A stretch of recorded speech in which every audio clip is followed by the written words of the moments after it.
Agárrate con Patricia Poleo. Bien, estamos de regreso en el segundo segmento de Agárrate. Nos va a acompañar Fernando Balda, es ex asambleísta del Congreso de Ecuador, es un férreo opositor a Correa y a la tiranía correísta, también fue preso político y nos acompaña en este momento en este segmento de Agárrate.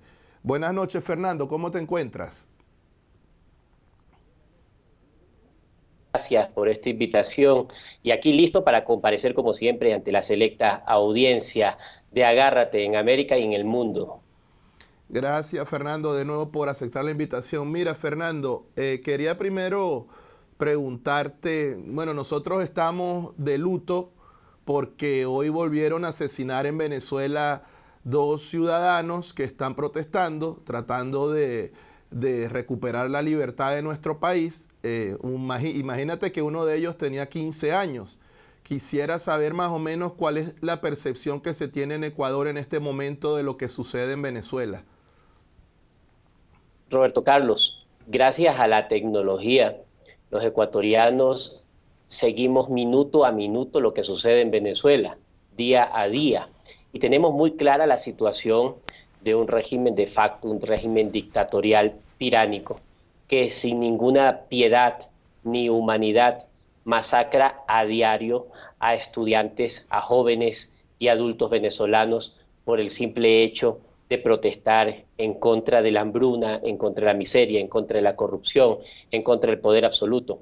Eso lo tenemos clarísimo. El luto no solamente es para Venezuela.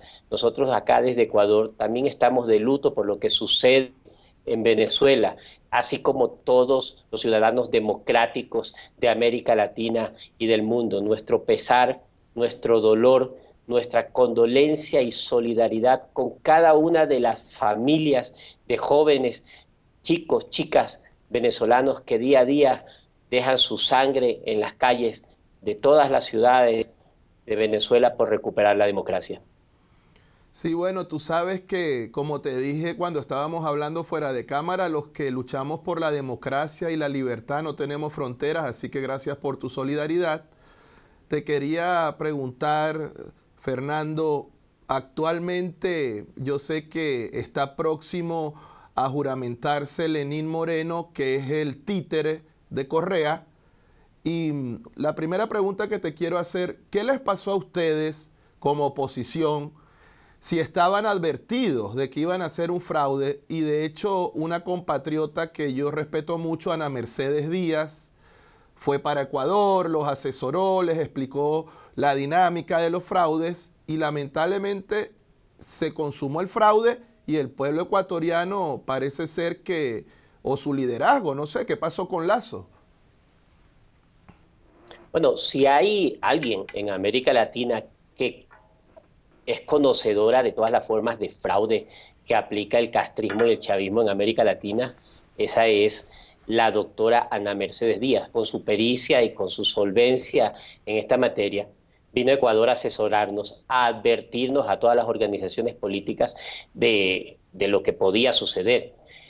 Hubimos quienes le prestamos oídos y más allá de eso, implementamos algunas acciones para tratar de evitar que ese fraude se produzca. Lamentablemente, pues, este tipo de fraude llegó a unos niveles jamás vistos en el Ecuador y se logró consumar el fraude. Decirte quién tuvo la culpa, pues yo creo que la culpa la tuvimos toda la clase política en Ecuador, que no advertimos y que tal vez no supimos hacer las cosas. Empezamos a hacerlas al revés. Lo que había que hacer primero era recuperar la independencia de poderes, recuperar la democracia dentro del Consejo Nacional Electoral. El Ecuador no puede seguir yendo a elecciones con un Consejo Nacional Electoral integrado por los miembros de una sola organización política. Eso hace que este organismo carezca de transparencia y que actualmente sea un organismo que carece de total credibilidad en los ecuatorianos. En el caso pues, del partido Creo, pues era competencia de ellos mismos organizar ese control electoral. Nosotros le hemos dado la vuelta a la página a este tema y a pesar de que la mayoría consideramos de que en el Ecuador se está posesionando este 24 de mayo un presidente ilegítimo. También creemos que es necesario democratizar el Consejo Nacional Electoral, es decir, que esté conformado por un representante de cada organización política de las que llegaron con curules a la Asamblea Nacional, para que haya transparencia, para que todos controlen los escrutinios y no una sola organización política. En el Ecuador tiene que dejar de ser que sea el Ejecutivo, el correísmo, desde su partido político, que pone sus candidatos, obviamente, y que ellos mismos conformen el Consejo Nacional Electoral, ellos mismos sean los que convocan a elecciones, ellos cuentan los votos, ellos proclaman resultados, y si alguien está disconforme con estos resultados, pues tiene que acudir a ellos mismos, al Tribunal Contencioso Electoral, para hacer el reclamo. Y si alguien consideraría que hay alguna responsabilidad de índole penal, pues hay que recurrir a ellos mismos, que son quienes dominan la justicia en el Ecuador. Entonces, aquí la joya de la corona es el Consejo Nacional Electoral. El correísmo lo primero que hizo cuando llegó al poder fue secuestrar el Consejo Nacional Electoral, y de la mano de este organismo pues convocó a una asamblea constituyente, dominó la mayoría en la asamblea, etcétera, etcétera, etcétera. El Ecuador tiene que entender, y los países de América Latina, las futuras generaciones, como dogma, que nunca más los consejos o tribunales u organismos electorales deben estar conformados por los miembros de una sola organización política. Perfecto, eso créeme que nosotros los venezolanos lo entendemos a la perfección y somos los pioneros en desarrollar todo este sistema fraudulento. Ahora, dos preguntas, Fernando. La primera, ¿por qué Lazo aceptó el fraude y no llamó al pueblo a la calle? Y la segunda, si se aceptó el fraude, ¿cómo creen ustedes que van a tener la fuerza o la capacidad de doblarle el brazo a Lenín Moreno, que es un títere de Correa, para conformar un CNE equilibrado? Yo no creo que ningún ecuatoriano de bien haya aceptado el fraude.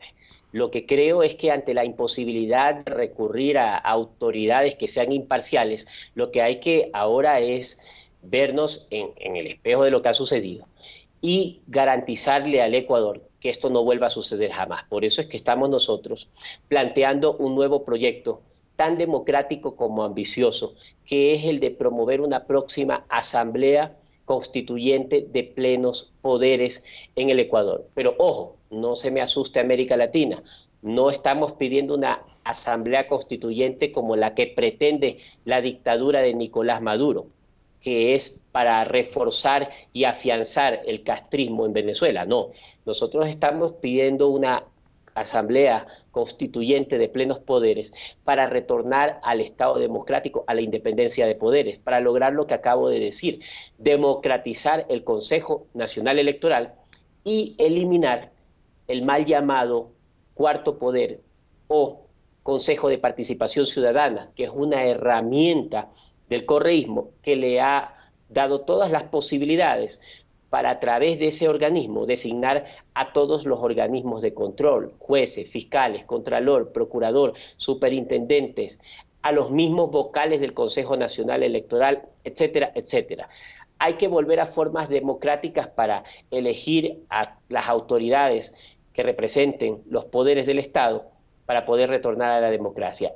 Ese proyecto lo hemos iniciado y en este momento hemos solicitado al Consejo Nacional Electoral nos entregue los formularios para recolección de firmas. En el Ecuador necesitamos recoger, según la Constitución, el artículo 444 de la Constitución de la República, nos faculta para recoger el 12% de firmas del padrón electoral. Eso es un poco más de 1,5 millones de firmas para que el CNE convoque en ese momento a una consulta popular para que el pueblo ecuatoriano apruebe si desea o no ir a una asamblea constituyente de plenos poderes.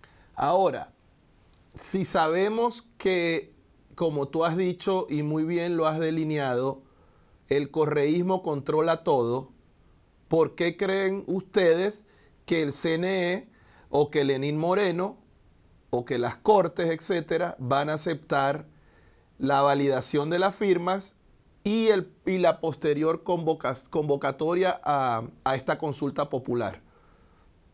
Bueno, nosotros hemos establecido, vale recalcar que en el artículo 444 de la Constitución, después del primer punto seguido, dice que los proponentes de la Asamblea Constituyente deberán adjuntar a la solicitud el estatuto en donde se normen las reglas del proceso electoral, en donde se normen las reglas del proceso electoral.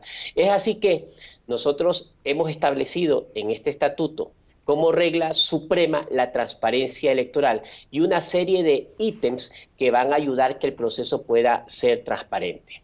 Entre esos, estamos proponiendo que una vez aprobada la consulta popular, los vocales, el presidente y los vocales del Consejo Nacional Electoral cesen en funciones con sus suplentes y sean reemplazados inmediatamente por un delegado de cada organización política representada en la Asamblea, para que sean todos los partidos políticos en conjunto, desde las vocalías del Consejo Nacional Electoral, los que organicen las elecciones. Pero además, el Consejo Nacional Electoral, según el reglamento que hemos estipulado, deberá solicitar a la ONU que nos asista a través de la División para los Procesos Electorales de las Naciones Unidas, que es una división creada en el año 1992 por este organismo, precisamente para asistir procesos electorales en países en donde la credibilidad del Consejo Nacional Electoral se ha visto afectada y donde los niveles de democracia son muy bajos. A la luz pública, a la luz del mundo, pues esperamos que de esa manera se puedan desarrollar elecciones transparentes. Pero hay una primera etapa que es la más difícil, como tú lo has dicho, es la recolección y la validación de firmas. Primero, en la recolección de firmas no dudamos que no solamente recojamos 1,5 millones de firmas, estamos seguros de que vamos a recoger muchísimas más. ¿Por qué? Porque hay más de la mitad de los ecuatorianos que están disconformes con los actuales resultados, que sienten que les fue robada, vilipendiada su voluntad, aquella que depositaron en las urnas, y que estaban dispuestos a un proceso de cambio, y que saben que ahora, una vez que se ha producido un proceso electoral aparentemente fraudulento, la única alternativa que le queda al Ecuador es una asamblea constituyente. El sueño ecuatoriano ha muerto en el Ecuador y solamente revivirá con una asamblea constituyente. De acuerdo, de acuerdo. Nos queda solo 1 minuto y medio. Quisiera que me digas qué planes tienen ustedes para el recibimiento de Nicolás Maduro, que seguramente irá al Ecuador para la toma de posesión de Lenín Moreno. Nosotros los ecuatorianos de bien, como les decía hace algún momento, nos solidarizamos con lo que sucede en Venezuela. Vemos cómo día a día se derrama sangre inocente en las calles, jóvenes ejecutados por la Guardia Nacional y por los colectivos del chavismo. Los ecuatorianos no podemos permitir que el cabecilla de esa inmensa, de ese holocausto, de esa operación criminal en masa que se lleva a cabo en Venezuela, y cuyo cabecilla lo tenemos perfectamente identificado, se llama Nicolás Maduro Moro. Este individuo no puede ser bienvenido en el Ecuador en ningún momento, por ninguno de nosotros los ecuatorianos. Así que desde el activismo político, desde la calle, estamos preparándonos para recibir a este genocida como se merece. El pueblo de Quito va a salir a las calles y vamos a tratar de impedir que entre a Quito. Es más, estamos solicitando a las autoridades de nuestro país que sea declarado persona no grata. Ojalá las autoridades hagan conciencia de lo que está sucediendo en Venezuela y se solidaricen con el hermano pueblo venezolano. Nosotros los ciudadanos, desde nuestra posición, vamos a impulsar para que así sea. Bueno, esperemos entonces, Fernando, que si Maduro definitivamente va al Ecuador, ustedes les den el recibimiento que nosotros los venezolanos esperamos que ustedes le pueden dar. Gracias por aceptar la invitación, Fernando, y le deseamos al Ecuador y te deseamos a ti y a todos los ecuatorianos de bien que luchan por la libertad y la democracia, la mejor de la suerte y que Dios los bendiga. Muchas gracias. Bien, hacemos un corte y regresamos en Agárrate.